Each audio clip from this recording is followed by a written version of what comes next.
Selamat pagi pemirsa. Salah satu prinsip dalam demokrasi adalah keterbukaan. Dalam pesta demokrasi kita mengenal ada 3 prinsip yang diatur dalam Undang-Undang Pemilu, yaitu jujur, terbuka, dan akuntabel. Sangat aneh kalau kemudian Komisi Pemilihan Umum atau KPU sebagai penyelenggara pemilu baru-baru ini justru menghapus aturan mengenai laporan penerimaan sumbangan dana kampanye. Mengapa aturan yang bertujuan untuk menjaga akuntabilitas peserta pemilu ini dihilangkan? Pemirsa, inilah editorial Media Indonesia di seri ini Selasa 6 Juni 2023 dengan tema Jangan Rusak Integritas Pemilu bersama saya Leonard Samosir. Dan Anda semua, para pemirsa, bisa ikut menyatakan pendapat Anda nanti dengan menelepon nomor telepon 021 583 99 100. Dan pemirsa, pagi ini telah hadir bersama saya Ketua Dewan Redaksi Media Group, Elman Saragih. Bang Elman, selamat pagi. Pagi, Leo. Sehat-sehat, Bang? Sehat. Sudah kasih laporan? Belum ya? Ya belum lah kan. Belum ya? Nanti seandainya waktunya. Iya. Tapi pertanyaannya Bang, apakah memang kemudian laporan ini semata-mata ukuran integritas pemilu? Sebelum Bang Elman jawab, kita akan lihat dulu pemirsa, ada beberapa berita yang diperhatikan oleh Media Indonesia. Yang pertama ini adalah headline Media Indonesia untuk hari ini.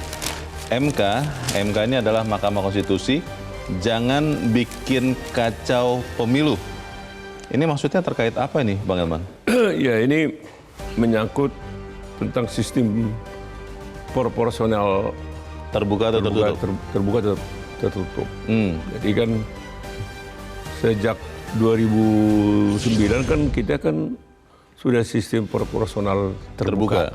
Artinya rakyat yang akan menentukan siapa yang bakal duduk di DPR. Rakyat ya. Bukan siapa-siapa. Bukan partai politik? Bukan partai politik. Walaupun sarananya tentu melalui partai kan. Tapi rakyat yang menentukan. Seperti yang sering kita katakan, saya akan menentukan apakah Leo bisa duduk atau tidak. Itulah kedaulatan rakyat. Bukan partai tempat saya bukan bernaung. Partai. Okay. Bukan siapa-siapa. Rakyat. Rakyat tidak senang sama Leo, mohon maaf. Walaupun partai mencalonkan saya, menaruh nama ada saya, urusan. Tidak bisa. Ya, walaupun Leo ditaruh nomor 1, nomor jadi, tanda kutip ya. Tapi kalau rakyat tidak menghendaki, tidak jadi. Okay. Nah, itulah esensi dari sistem proporsional terbuka. Nah, sekarang ada yang menggugat ini ke MK, menuntut supaya dikembalikan ke tertutup. Okay. Seperti Orde Baru dan sampai 2004. Pemilu 2004. Nah, alasannya katanya keterpilihan itu hanya karena berdasarkan popularitas atau saweran, pakai uang, saweran lah gitu. Tapi itu kan menurut saya sih susah dibuktikan kan. Emangnya kalau tertutup tidak ada saweran? Malah mungkin jangan-jangan. Wah, itu jangan-jangan malah sawerannya tidak ke masyarakat, DPR-nya. Sawerannya ke orang-orang tertentu. Dan jangan parpol mungkin ya. Jangan-jangan jumlahnya jadi bisa lebih besar, Bang. Karena kan lebih berpengaruh lagi. Karena ada kepastian. Iya. Itu. Nah, inilah yang dituntut masyarakat sekarang. Pada MK, berikanlah keputusan yang tetap yang dikehendaki oleh rakyat, tidak berdasarkan kehendak orang-orang tertentu atau partai tertentu. Kalau dilihat dari komposisi partai yang ada di Senayan, 8 partai setuju terbuka. Ada yang setuju tertutup? Nah, yang tertutup sepertinya ada 1 partai politik. Satu. Kalau dari jumlah harusnya sudah dari jumlah mengalah ya harusnya. Ya, mestinya MK sudah bisa melihat. Karena juga yang memutuskan sistem proporsional terbuka itu kan MK. Bukan Leo, bukan saya, bukan partai politik. Bukan satu partai itu. Enggak, itu MK. Dari tertutup menjadi terbuka. Itu 2009. Nah, sekarang kita nggak tahu apa dalilnya MK untuk mengembalikan lagi ke yang tertutup. Saya sih percaya Bang Elman, Mahkamah Konstitusi akan tetap mendengarkan suara mayoritas masyarakat. Tapi sekarang rakyat sedang meragukan itu. Meragukan kepercayaan masyarakat terhadap MK. Maka keraguan ini harus dijawab oleh MK dengan memberikan putusan yang sesuai dengan kehendak rakyat. Oke. Rakyat kan tidak pernah salah. Iya. Jadi aspirasi ataupun harapan atau keinginan dari rakyat harus dihormati. Harus dihormati. Terkait dengan aspirasi itu juga kita akan beralih ke berita selanjutnya. Ini berita yang menarik juga pemirsa. Tapi kali ini dari kolom Humaniora ya di halaman 13 Bang Elman. Terkait dengan rancangan undang-undang kesehatan. Pengesahan rancangan undang-undang kesehatan harus aspiratif. Ini kemarin ya Bang Elman ada ribuan dokter dan tenaga kesehatan itu berdemo di depan gedung DPR karena mereka menolak Omnibus Law rancangan undang-undang kesehatan yang saat ini sedang dibahas. Ini artinya apakah kemudian memang rancangan undang-undang kesehatan itu artinya tidak memenuhi aspirasi para tenaga kesehatan atau seperti apa Bang? Ya kita belum tahu. Kan ini kan tuntutan dokter nih. Ya, dokter-dokter dan Dokter-dokter ada ribuan. Ya. Menuntut tolak. Batalkan itu rancangan undang-undang kesehatan. Apa itu Omnibus Law. Omnibus Law yang RUU kesehatan kan. Tapi kan kita nggak tahu puluhan ribu yang lain. Oh iya. Nah, kita kan nggak tahu. Ini yang, kan yang tidak ikut demo ya. Ini kan yang satu pihak ini kan. Iya.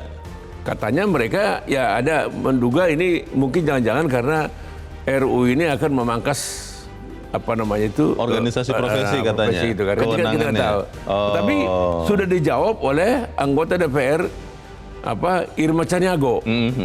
Ya kan? Irma katakan jalan terus pembahasan RUU ini kan. Nah, Irma ini kan tentu saja mewakili rakyat kan. Iyalah Dewan Perwakilan DPR Rakyat kan. Iya. Jadi ini kita nggak tahu ini. Kalau menurut saya sebagai berita tidak apa-apa. Ini kan demokrasi. Betul. Ada Semua orang ada demo, ada tuntutan seperti ini kan. boleh berpendapat. Nah, dia bilang RUU kesehatan harus aspiratif. Iya. Aspirasi siapa kan gitu kan. Ini kan ribuan. Oke. Nah, jangan-jangan ada ini kalau ribuan, nah mungkin ada lagi misalnya 10 ribuan anggota DPR, Iya. aspirasinya lain lagi. Tenaga kesehatan ya. Oleh karena itu ya kita serahkan aja kepada DPR. Irma Caniago sudah menjawabnya. Baik. Jalan terus. Iya. Nah gitu. Kita ikuti nanti perkembangannya Ya, rancangan undang-undang kesehatan ini seperti apa. Kita tinggalkan berita itu pemirsa dan Bang Elman, kita langsung ke editorial. Editorial pada pagi ini diberi judul Menjaga Integritas Pemilu. Ini terkait dengan dihapuskannya aturan oleh KPU bahwa harus menyerahkan laporan penerimaan sumbangan dana kampanye LPSDK. Ini karena alasannya waktu untuk kampanye terlalu pendek menurut KPU. Lalu kan sudah ada 2 laporan, itu laporan awal dana kampanye dan laporan penerimaan pengeluaran dana kampanye LADK dan LPPDK. Berarti sebetulnya sudah cukup kan laporan itu, Bang Elman? Bagaimana Bang? Ya, sebetulnya kan justru kan kalau mandat dari undang-undang pemilu, salah satu yang diminta itu kan ada pelaksanaan pemilu itu kan harus jujur, terbuka, akuntabel kan, dapat dipertanggungjawabkan. Betul. Gitu. Nah, inilah sebetulnya esensi daripada laporan penerimaan sumbangan dana kampanye. Artinya apa? Rakyat halayak harus tahu jenis atau bentuk daripada sumbangan dari para caleg kepada peserta pemilu ini kan, partai namanya itu. Apakah dalam sumbangan dana ini ada nggak dana haram? Nah, ada nggak dana haram dari hasil korupsi, dari narkoba, dari kejahatan yang lain? Kita kan nggak tahu. Inilah sebetulnya esensi daripada perlu transparansi, keterbukaan. Rakyat harus tahu. Jadi bukan hanya misalnya kan ada laporan saldo awal. Laporan awal. Sama laporan akhir lah begitu ya. Itu penerimaan dan pengeluaran akhir. Kalau itu kan tidak berdampak. Dan tidak berguna buat masyarakat. Yang berguna pada masyarakat adalah paruh waktunya. Rakyat tahu, ini dana yang masuk ke partai politik ini diduga hasil dari kejahatan. Nah, artinya disitulah peran masyarakat. Partai ini jangan kita pilih. Nah, kalau hanya berdasarkan laporan saldo awal dan laporan saldo akhir, rakyat tidak punya kesempatan untuk melakukan katakanlah pilihan karena sudah ada hitung-hitungannya kan. Iya. Pemilu udah berakhir. Iya. Jadi ini sebetulnya esensinya, dan ini buat KPU tidak memberatkan, karena dia tinggal menerima laporan, menganalisa dan membuka ke publik. Ini tugas partai politik. Pertanyaan besarnya itu Bang, kalau memang ini kan bukan permintaan partai politik ya, tidak ada partai yang meminta untuk diubah ini kan. Lalu pertanyaannya, kita nggak tahu. Ya saya tidak dengar sih. Apa jangan-jangan ada? Diduga justru itu. Diduga itu dia. Ada kepentingan partai tertentu. Diduga, kita nggak tahu. Diduga. Karena ini kan tiba-tiba tidak ada hujan, tidak ada panas. Tiba-tiba ada aturan ini. Ada aturan ini. Pertanyaannya kan begitu Bang. Apakah kemudian siapapun yang meminta, KPU kemudian harus tunduk kepada permintaan menghilangkan laporan itu? Kan harusnya tidak. Kita akan bahas itu Bang Elman dan misalnya editorial Media News untuk hari ini, Selasa 6 Juni 2023, menjaga integritas pemilu.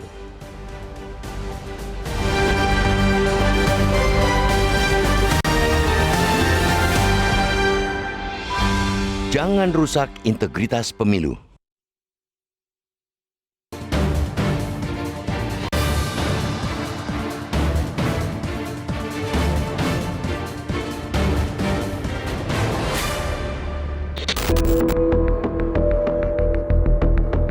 Salah satu prinsip dalam demokrasi ialah keterbukaan. Pemilihan umum sebagai salah satu instrumen demokrasi tidak terkecuali harus pula berlandaskan prinsip tersebut pada setiap tahapannya, termasuk masa kampanye. Setidaknya ada 3 prinsip pemilu yang diatur dalam Pasal 3 Undang-Undang Nomor 7 Tahun 2017 tentang Pemilihan Umum atau Undang-Undang Pemilu, yakni jujur, terbuka, dan akuntabel. Artinya, segala hal yang menyangkut pelaksanaan pesta demokrasi itu harus dapat dipertanggungjawabkan serta menghindari segala bentuk kecurangan. Jadi, alangkah aneh jika Komisi Pemilihan Umum sebagai penyelenggara pemilu baru-baru ini justru menghapus aturan mengenai laporan penerimaan sumbangan dana kampanye atau LPSDK. Padahal, tahapan itu sebagai salah satu bagian dari bentuk akuntabilitas. Alasan pihak KPU, hal itu tidak diatur dalam Undang-Undang Pemilu dan masa kampanye yang dinilai terlalu pendek. Selain itu, mereka menilai hal itu secara substansi telah tertuang di dalam laporan awal dana kampanye atau LADK dan laporan penerimaan pengeluaran dana kampanye atau LPPDK. Padahal, ketiga hal itu merupakan hal yang berbeda. LADK dan LPPDK merupakan laporan dana sebelum dan setelah masa kampanye, sedangkan LPSDK dalam paruh waktu masa kampanye. Harus tegas diingatkan bahwa esensi filosofis kehadiran LPSDK ialah untuk mendesak peserta pemilu bertindak jujur dalam melaporkan penerimaan sumbangan para calon anggota legislatif mereka pada paruh waktu masa kampanye. Dengan begitu, selain bisa menjadi bahan pertimbangan rakyat dalam menentukan pilihan mereka, laporan dana sumbangan itu juga merupakan salah satu bentuk transparansi sesuai dengan pasal 4 huruf B Undang-Undang Pemilu, agar pemilu berlangsung adil dan berintegritas. Jika tahapan itu dihilangkan, selain dapat merusak integritas pemilu, hal itu, menurut Indonesia Corruption Watch atau ICW dan beberapa lembaga lainnya yang tergabung dalam koalisi masyarakat sipil kawal pemilu bersih, bisa menjadi celah penyelewengan atau korupsi. Lagi pula, kewajiban menyerahkan LPSDK yang sudah berlangsung selama ini tidak bertentangan dengan peraturan perundang-undangan, sekalipun tak pernah disebutkan secara spesifik dalam Undang-Undang Pemilu. Mengapa hal yang sudah baik itu mesti dihilangkan? Apalagi alasan mereka yang menilai masa waktu kampanye dianggap terlalu pendek juga benar-benar tidak masuk akal. Secara administrasi, pelaporan itu bukan tugas dan wewenang KPU, melainkan parpol. Tugas KPU hanya menerima dan memverifikasi untuk kemudian dipublikasikan kepada publik. Apa susahnya? Wajar jika publik mempertanyakan alasan di balik keputusan itu. Wajar pula jika koalisi masyarakat sipil kawal pemilu bersih mendesak agar KPU mencabut keterangan mereka dan tetap mengakomodasi laporan penerimaan sumbangan dana kampanye untuk pemilihan umum 2024. Sudah sepatutnya pula Badan Pengawas Pemilihan Umum atau Bawaslu sebagai lembaga yang dimandatkan untuk menjalankan fungsi pengawasan menegur KPU. Sebagai penyelenggara pemilu, sekali lagi harus tegas diingatkan bahwa KPU bertugas mewujudkan pelaksanaan mekanisme suksesi kepemimpinan dalam alam demokrasi ini berlangsung adil, bersih, dan berintegritas, bukan malah merusaknya. Dengan menghilangkan laporan penerimaan sumbangan dana kampanye, justru integritas KPU yang patut dipertanyakan.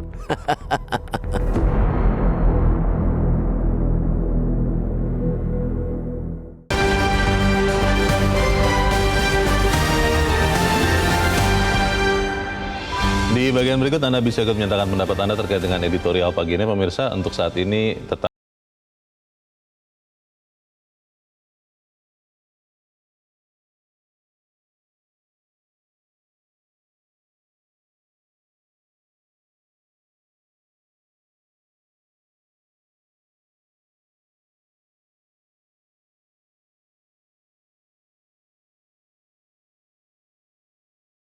dan sebelum kita berbincang, Bang Elman, kita mau coba bertanya dulu saat ini. Kita saat ini sudah terhubung lewat saluran telepon dengan manajer program Perludem, Fadli Ramadhanil. Mas Fadli, selamat pagi. Selamat pagi, Ya, Mas Fadli, alasan KPU menghilangkan laporan penerimaan sumbangan dana kampanye LPSDK, kalau yang saya baca ada dua. Yang pertama adalah karena waktu kampanye yang tidak panjang, ini merepotkan orang-orang yang harus memberikan laporan. Lalu KPU beralasan bahwa sebetulnya dana kampanye itu sudah dilaporkan di laporan awal dana LADK dan laporan penerimaan dan pengeluaran dana atau LPPDK. Kalau saya sederhanakan, saldo awal, saldo akhir dari kampanye. Itu sebetulnya bisa diterima atau bagaimana menurut Anda, Mas Fadli? Ya, bagian pertama alasan KPU itu sebetulnya kalau kampanyenya dipersingkat, lalu apakah kemudian dapat dibenarkan akuntabilitas dan pencatatan terhadap penerimaan sumbangan dana kampanye itu dapat dihilangkan. Nah, ini kan tidak bisa begitu cara berpikirnya. Dan pilihan untuk kemudian mempersingkat durasi kampanye itu kan tidak serta-merta kemudian melonggarkan tujuan kita untuk menjaga akuntabilitas pengelolaan dana kampanye yang dilakukan oleh peserta pemilu. Nah, kemudian yang kedua, laporan awal dana kampanye dan laporan akhir dana kampanye itu kan kemudian proses yang di awal dan di ujung. Tapi dalam akuntabilitas dana kampanye itu, Mas Leonard, ada batasan sumbangan dana kampanye atau batasan besaran dana kampanye yang boleh diberikan oleh individu maupun oleh badan hukum. Nah, itu yang harusnya dicek dan diperiksa di laporan penerimaan sumbangan dana kampanye. Nah, itu yang nanti akan tercermin di sana. Gitu. Jadi siapa saja yang menyumbang, gitu, berapa besarannya, itu bisa diceknya di sana. Selama ini, Mas Fadli, saya terus terang sebagai pemilih sekian pemilu belum pernah melihat sih laporan ini ya. Saya tidak tahu apakah ada pemilih-pemilih lain yang juga melihat. Tapi pertanyaannya adalah efektivitas laporan itu, baik LADK, LPSDK, atau LPPDK, itu apakah benar-benar efektif untuk kemudian menyeleksi caleg atau partai, atau memang sebenarnya ini hanya formalitas belaka, Mas Fadli? Kalau kaitannya langsung dengan menyeleksi caleg, itu kan tidak otomatis ya. Tapi ini penting dilakukan oleh partai politik. Ini karena yang melaporkan kan adalah partai politik, Mas. Nah, ini penting untuk kemudian memastikan uang yang dikeluarkan oleh partai dan caleg ya, karena sumber laporan yang dilaporkan oleh partai kan nanti juga bersumber dari pengeluaran caleg. Nah, itu betul-betul dipastikan pengeluaran dana kampanye yang dikeluarkan itu akuntabel, jelas siapa yang menyumbang, berapa besarannya. Dan dipastikan, kan ada perasaan dalam undang-undang pemilu itu, apa saja syarat orang yang boleh menyumbang. Yang disumbang itu sesuai dengan profil harta kekayaannya, tidak berasal dari uang yang dari sumber kejahatan, tindak pidana dan lain-lain gitu. Nah itu yang mestinya akan diverifikasi dalam laporan penerimaan sumbangan dana kampanye ini. Dan jangan lupa ini sudah dilakukan sejak pemilu-pemilu sebelumnya. Oke, Mas Fadli, kalau LADK dan LPPDK itu tidak cukup ya untuk memberikan informasi uang kampanye itu datang dari mana saja, kan di awal sudah dilaporkan, di akhir sudah dilaporkan, itu tidak cukup, Mas? Tentu tidak cukup, karena laporan awal dana kampanye itu hanya sebagai potret awal, berapa kira-kira saldo awal dari peserta pemilu, terutama partai politik. Nah, kemudian laporan akhir dana kampanye itu kemudian hanya mencerminkan bagaimana kemudian pengeluaran dana kampanye yang dilakukan oleh partai politik selama masa kampanye. Tapi prosesnya tidak tahu ya. Penerimaan sumbangan dana kampanye ini memperlihatkan siapa saja penyumbang kepada peserta pemilu dalam proses tahapan kampanye yang mereka lakukan. Mas Fadli, ini pertanyaan terakhir saya. KPU kan mengeluarkan aturan ini, saya tidak dengar sih bahwa ada partai yang meminta menghilangkan LPSDK ini. Kalau menurut Anda, kenapa KPU melakukan ini ya? Inisiatif yang sangat cepat atau bagaimana, Mas? Menurut saya sangat aneh ya KPU mengeluarkan kebijakan ini. Aneh. Dua dari komisioner KPU itu kan orang yang kemudian dulu sebelum jadi komisioner KPU sering menganalisis laporan dana kampanye dari laporan penerimaan sumbangan dana kampanye ini. Dan sebagian dari mereka kan juga penyelenggara pemilu di daerah yang selama ini juga menerima laporan penerimaan sumbangan dana kampanye. Dan apakah ini kemudian permintaan dari partai politik? Saya menduga dengan sangat kuat iya.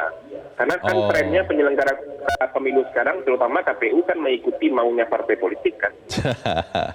Nah, padahal sebagai wasit harusnya tidak boleh mengikuti keinginan pemain begitu ya kalau aturan sudah ada ya. Iya betul. KPU itu kan institusi yang mandiri ya. Jadi tidak boleh perasaan bahwa mereka dipilih oleh DPR, terutama Komisi 2, tidak pernah berhenti, sehingga seolah-olah menjadi subordinasi dari Komisi 2, terutama DPR. Baik.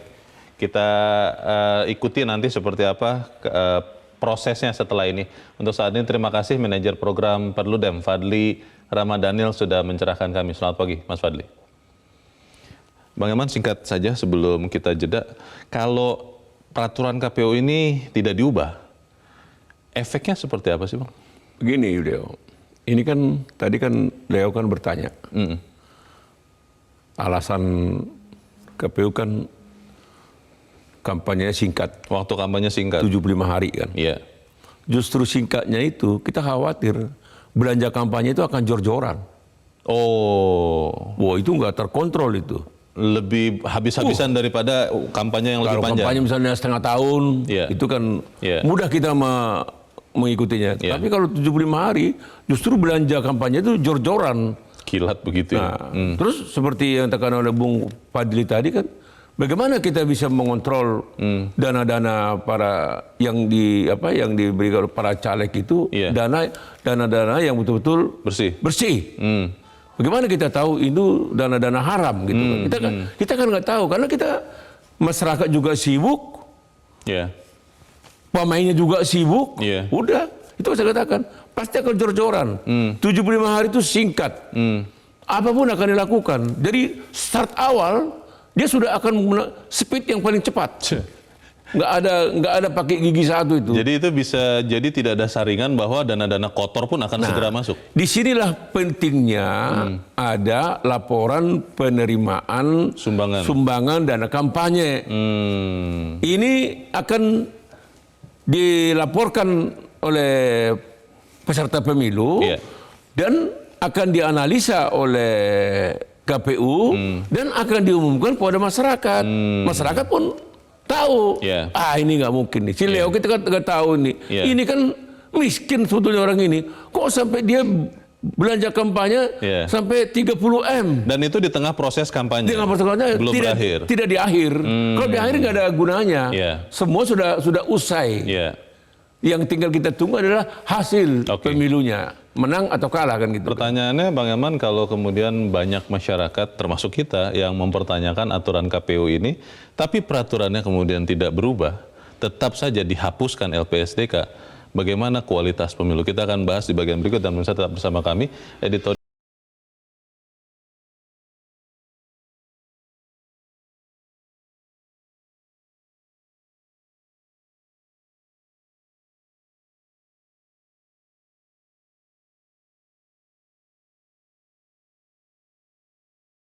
Masih bersama kami di Editorial Media Indonesia dan sekarang waktunya kita Bang Elman untuk mendengarkan juga pendapat dari suara pemirsa Metro TV. Kita sudah terhubung dengan pemirsa Metro TV di Jambi, ada Pak Ramadan. Pak Ramadan, selamat pagi. Selamat pagi Pak Leo. Assalamualaikum warahmatullahi wabarakatuh. Waalaikumsalam warahmatullahi wabarakatuh. Bagaimana Pak Ramadan? Ini ada aturan LPSDK yang kemudian menurut KPU waktu tidak cukup untuk melaporkan, lalu sudah ada 2 laporan yang lain, sudah cukup lah, tidak usah ada laporan sumbangan dana yang ada di tengah-tengah masa kampanye. Kalau menurut Anda seperti apa Pak Ramadan? Nah, pendek dan panjang masa kampanye itu Pak Leo, saya kira tidaklah menurunkan kualitas pemilu Pak Leo. Janganlah alasan pendek dan panjangnya masa kampanye, repotnya partai politik melaporkan itu membuat kita menurunkan kualitas pemilu. Saya pikir kualitas pemilu itu perlu dinaikkan. Misalnya seperti ini, kalau dulu kita ini berjalan di tempat yang terang Pak Herman. Sekarang ini lampu jalan itu dimatikan. Sedangkan berjalan di tempat yang terang saja, money politik di akar rumput tuh tidak makin menurun malah makin naik, apalagi lampunya ini dimatikan, sehingga berita, apakah akibat berita yang kemarin ini dari pemimpin kita itu, ada pihak kepolisian mengumumkan diduga ada dana hasil perdagangan narkoba ke partai politik. Apakah berita itu yang membuat menghapuskan ini? Sebaiknya kualitas pemilu kita itu dari hari ke hari dinaikkan Pak Leo. Harusnya dinaikkan ya, jadi laporannya jangan dihapus begitu ya Pak ya? Oke. Ya, kalau terima dulu kasih. istilahnya 100 watt, sekarang dinaikkan jadi 1000 watt lampunya gitu. Jangan ditunggu. Terima kasih Pak Ramadan di Jambi untuk pendapat Anda Pak. Selamat pagi. Di belakang Pak Ramadan ada Ibu Sukati di Sukoharjo, Jawa Tengah. Ibu Sukati, selamat pagi. Ya, selamat pagi. Pak Elman Sarake sampai kangen aku. Pak Leo, selamat pagi. Selamat pagi Bu Sukati. Tapi kok Pak Elman Sarake itu tetap muda. Cuma rambutnya agak putih sedikit. Begini ya. Tadi temanya itu mengenai jangan merusak pemilu ya. Sekarang editorial itu kan sudah dipercaya dari dulu. Ya, Bu. Harus ada peningkatan dong. Terima kasih setiap hari, setiap pagi menyiarkan hal itu.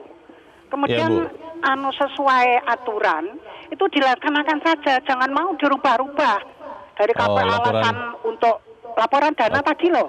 Oke Bu. Iya, itu harus keterbukaan. Sekarang kan harus keterbukaan.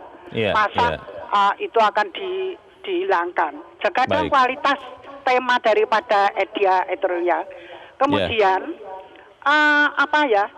barangkali sekarang itu banyak hal-hal yang akan dirubah seperti Pancasila, Undang-Undang Dasar 45 di amandemen itu tidak bagus. Jaga kualitas.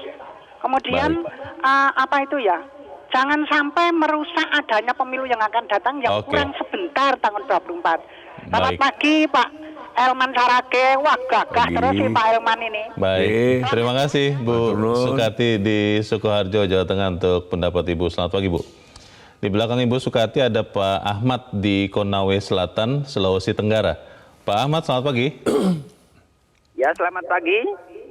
Selamat pagi Pak Ahmad. Silakan Pak pendapat Anda Pak. Ini ada laporan penerimaan sumbangan dana kampanye yang dihilangkan nih ke aturannya oleh KPU. Menurut Anda seperti apa?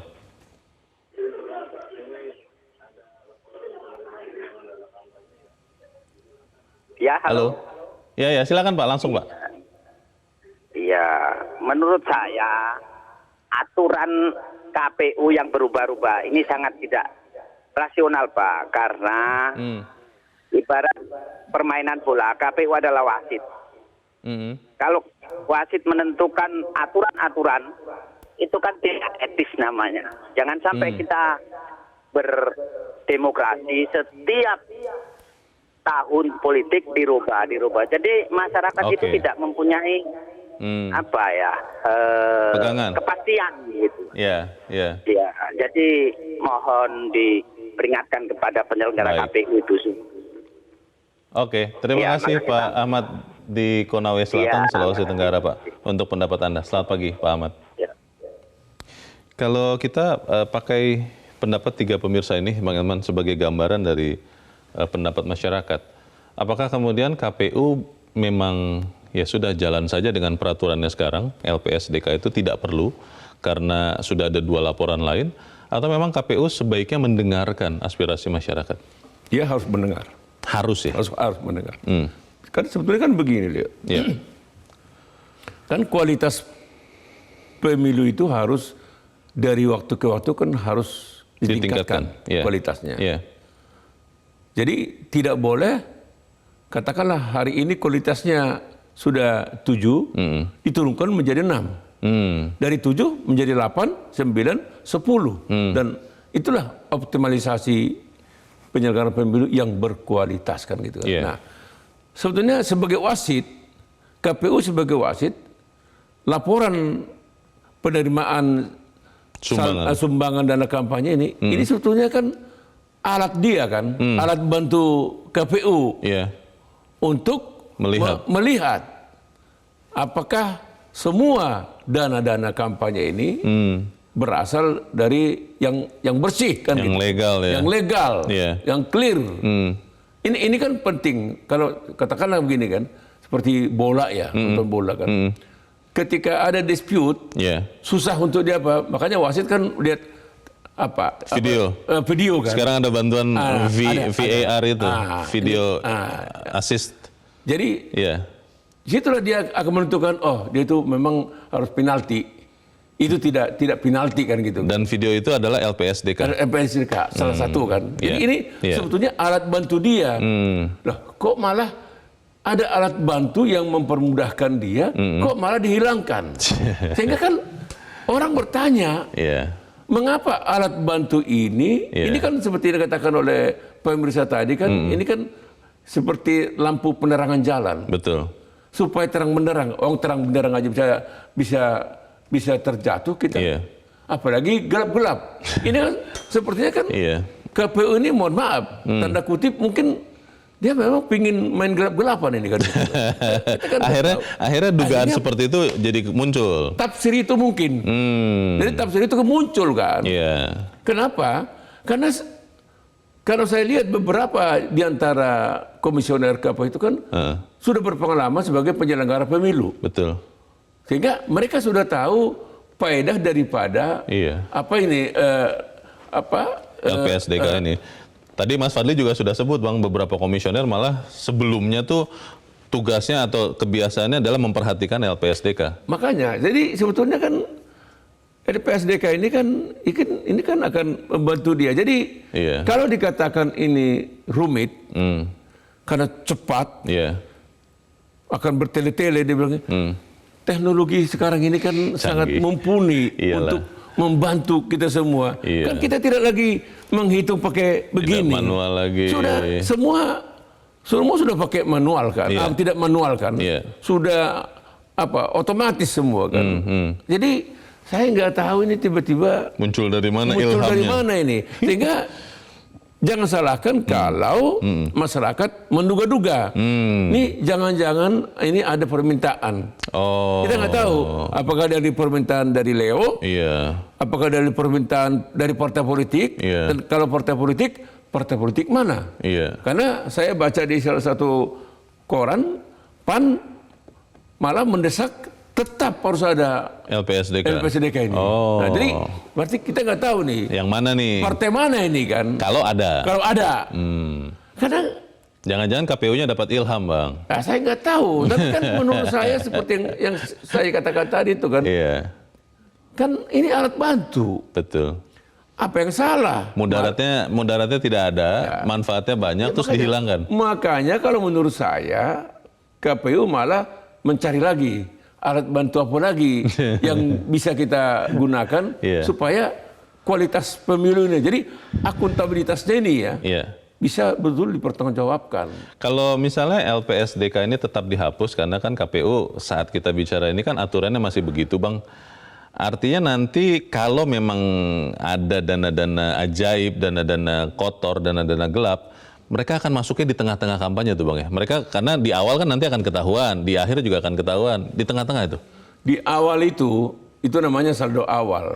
Kita masukkan. Ya pasti semua bisa dipertanggungjawabkan itu. Tapi di tengah-tengah, di paruh waktu, orang sibuk, semua sibuk. Terjadilah penggelontoran dana ini. Kita kan nggak tahu. Kita kan tidak mencurigai. Tapi kan apa salahnya kita mewaspadai kan gitu. Kita kan waspada. Nah, kalau kita hanya berpedoman kepada hasil akhir, kan? PPDK. Kalau hasil akhir yang kita pakai itu sudah pasca pemilu itu. Sudah selesai penghitungan suara. Terus untuk apa lagi itu digunakan? Artinya kalaupun itu ketahuan, nanti KPU bilang kita akan evaluasi pemilu yang akan datang. Untuk pemilu berikut. Nah, sekarang rakyat tidak mau menunggu pemilu yang akan datang. Hari ini juga saya mau ini partai ini langsung di... Kalau kemudian partai-partai, tadi Bang Elman sudah sebut ada satu partai yang meminta LPSDK kita nggak tahu apakah satu apa dua gitu kan. Nah itu dia. Tapi kalau kemudian partai-partainya juga diam, Bang, dan peraturan KPU ini sudah keluar bahwa LPSDK ini dicabut. Artinya apa? Ini tetap tidak ada saringan lagi di tengah-tengah. Kalau Bung Leo tanya partai, kalau ada yang lebih mudah, kenapa yang susah? Kenapa dipersulit? Iya kan? Kalau 3 laporan bisa dikurangin 1 atau malah? Kalau boleh nggak pakai laporan. Tiga-tiganya hilang saja. Hilang kan? Itu kan sih, itu logika. Aja. Itu logika. Saya nggak menyalahkan partai yang menghendaki seperti itu. Nature-nya begitu, Bang. Iya, itu kan manusia. Ya kan natural aja kan. Tapi kan masalahnya kan kita kan dari awal kita bilang kita mau kualitas pemilu itu dari waktu ke waktu meningkatkan. Di situ ada kejujuran, di situ ada keterbukaan. Akuntabilitasnya bisa dipertanggungjawabkan kan sebetulnya begitu. Jadi kalau Leo bilang kalau ada yang kalau memang ada yang dihapus, ya kalau bisa sih. Kalau saya partai politik, tiga-tiganya hapus saja semuanya. Pokoknya bebas. Malah kan tadi dia katakan kalau KPU kan bilang ini kan harus berbadan hukum yang menyumbang dana kampanye. Bagaimana kita tahu itu kan? Nah, inilah pentingnya ada LPSDK ini kan gitu kan. Jadi sekali lagi mau katakan KPU tidak boleh menutup telinga, tidak boleh menutup mata. Disinilah sebetulnya peran Bawaslu ya. Bawaslu coba dengarkan ini keinginan rakyat ini. Coba dengarkan keberatan masyarakat ini. Kalau memang tegur aja tuh KPU. Bisa ya, Bang? Oh bisa. Itu kewenangan Bawaslu untuk menegur KPU. Kenapa? Apa yang salah dengan alat bantu ini? Gak ada yang salah, Leo. Kalau kemudian ternyata Bawaslu-nya pun tidak menegur karena merasa logis juga yang disampaikan oleh KPU. Apa artinya itu nanti kepada pemilu 2024? Kita bahas di bagian berikut. Bang Elman dan pemirsa tetap bersama kami.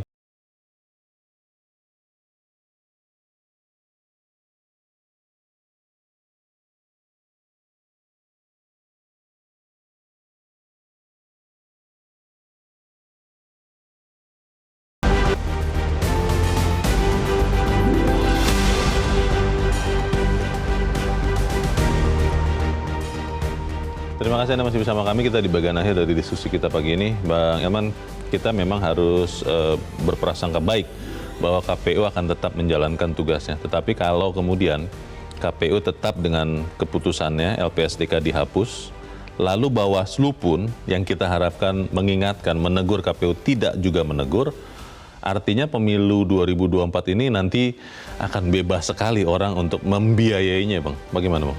Ya, begini Bung Leo ya.